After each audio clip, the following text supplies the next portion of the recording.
नमस्कार YouTube परिवार, मैं हूं प्रतिभा और आप हैं आपके अपने चैनल यूपी 32 जिंदगी जिंदाबाद में।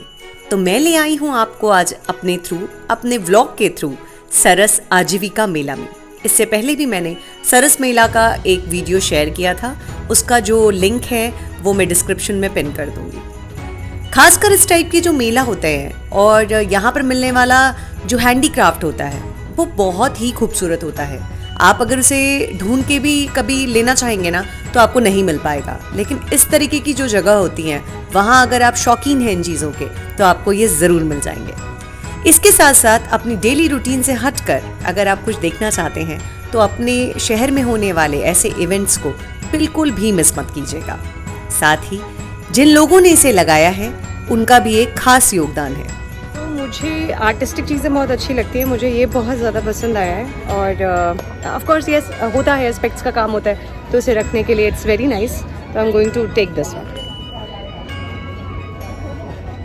8 मार्च को हाल में ही एक इवेंट होकर के गया जिसे हम विमेंस डे के नाम से जानते हैं। मैं पूछना चाहूँगी ऐसा कौन सा दिन है जो विमेन के बिना है, बट खैर ये एक लंबा चर्चागत विषय है। बात सिर्फ इस ओर है कि इस परिस्थिति और स्थिति को अगर हम देखें तो वुमेन की ज़िंदगी, एक औरत की ज़िंदगी बिल्कुल भी आसान नहीं होती। बहुत अच्छी अच्छी बातें सुनने मिलती हैं, बहुत बड़ी बड़ी बातें सुनने मिलती हैं, देन ऑल्सो आसान नहीं होती। पीछे जाओ, ये पूरा कैनवस बोर्ड ले लो। ये सरस आजीविका मेला मेरे लिए इसलिए भी खास था क्योंकि इसको समूहगत औरतों ने लगाया है और अपने प्यारी हैंडीक्राफ्ट से इसको सजाया है। वेरी प्रिटी ना, ये बहुत सुंदर है। फ्लावर्स भी कितने अच्छे बनाए हुए हैं, देखो बहुत प्यारे हैं। ये आप लोग खुद बनाते हैं, बहुत प्रिटी है। आपको पता है जिंदगी में कंप्लेन करना बहुत आसान है, लेकिन अपनी परिस्थितियों से ऊपर उठ करके कुछ करना बहुत बहुत मुश्किल। शायद मैंने आपसे बहुत मिड ऑफ द सेशन की बात कर दी। पहला कदम उठाना ही बड़ा मुश्किल होता है। यहाँ पर मैंने जितनी भी आत्मनिर्भर औरतों को देखा, मुझे समझ में आया कि आसमां छोटा नहीं है, बस परों को फैलाने की देर है। और नियत ज़िंदगी में जब भी किसी ऐसे इंसान को मैं देखती हूँ जो मुझे मोटिवेट करता है या कुछ सिखा जाता है, तो मुझे ये समझ में आता है कि लाइफ में ना सीखने की प्रक्रिया कभी भी बंद नहीं होगी, कभी भी, मतलब कभी भी नहीं। कुछ चीज़ें तो मेरी देखी हुई थी, लेकिन क्रोशेट का जो वर्क है बड़ा ब्यूटीफुल था। और इस बार मैंने कई सारे स्टॉल जो देखे वो क्रोशेट के देखे। इसे आम बोलचाल की भाषा में हम क्रूशिया कहते हैं या क्रोशिया का काम कहते हैं। मम्मा ने कई सारी चीज़ें इससे बनाई और मुझे दी भी हैं, बट पहले कभी मुझे इतना इल्म नहीं हुआ इस चीज़ का। जब मैंने इसको ऐसे बड़े स्तर पे देखा तो समझ में आया कि वाकई मेरी मम्मा कितनी टैलेंटेड हैं। सिलाई भी कर लेती हैं, बुनाई भी कर लेती हैं, देश प्रशासन सब कुछ चला रही हैं, घर तो चलाया ही है। तो हर दिन कुछ ना कुछ मोटिवेट करने वाली बात है। और शायद एक पाशांग भी उनके जितना मैनेजमेंट में नहीं कर पाती, इसीलिए व्लॉग्स लेट हो जाते हैं। और फिर मैं आपके सामने ऐसे ही किसी व्लॉग में अपनी कोई कहानी सुना रही होती हूँ कि क्यों व्लॉग लेट हो गया। खैर, आप मेरे दिल के बहुत करीब हैं, आप सब मेरे परिवार का हिस्सा हैं, तो आप समझते होंगे कि थोड़ा ऊपर नीचे तो चल जाता है। हाँ, मैंने यहाँ से क्या क्या लिया ये मैं आगे आपको इस व्लॉग में दिखाऊंगी, तो बने रहिएगा।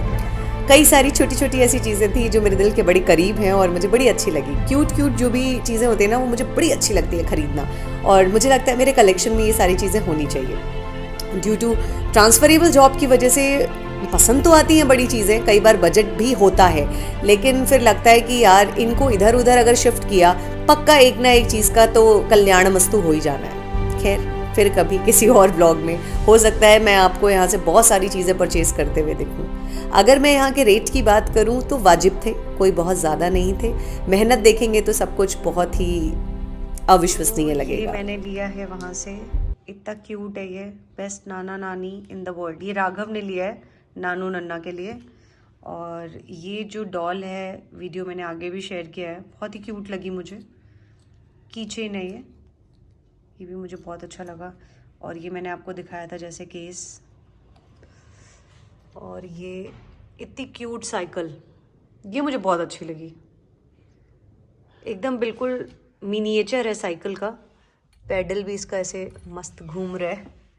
बाकायदा चेन भी है, आप देखो इसमें चेन भी है ये, और यहाँ पे स्टैंड भी दिया हुआ है। वेरी वेरी क्यूट, ये मुझे बहुत अच्छा लगा।